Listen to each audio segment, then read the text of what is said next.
ನಡೆದ ಅತ್ಯಾಚಾರಕ್ಕೆ ಕೃತ್ಯದಲ್ಲಿ ಭಾಗಿಯಾದ ಆರೋಪಿಗಳಿಗೆ ಎನ್ಕೌಂಟರ್ ಎಂಬ ರಾಮಬಾಣ ಕಾನೂನು, ಅದೇ ಪಾಲಕರಿಗೆ ಕಾನೂನು.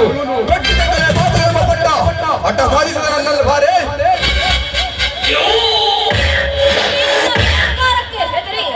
ನಿನಗೆ ಒಲಿಯುಳಲಾಗಿ ವೀರನಾರೆ ಒಂದಕ್ಕೆ ಹೆಜ್ಜೆ ಇಟ್ಟು ಬಾರೋ, ಆಗ ತಿಳಿಯುತ್ತದೆ ಈ ಬಲಿರತೆಯ ಪವಿತ್ರ ಪವಿತ್ರ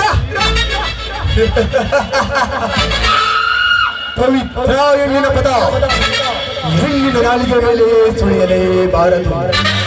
ಕಾಮದ ಬಾಣಕ್ಕೆ ಸಿಲುಕಿದ ಗಂಡನ ಬಿಟ್ಟು ಮತ್ತೊಬ್ಬರ ನೋಡದೆ ಕಾಮದ ಹಾದಾಡುವ ಹೆಣ್ಣುಗಳು ಎಷ್ಟಿಲ್ಲ ಈ ಸಮಾಜದಲ್ಲಿ. ನನ್ನ ಕಾಮತ್ವ ನೀಡುವಾರೆ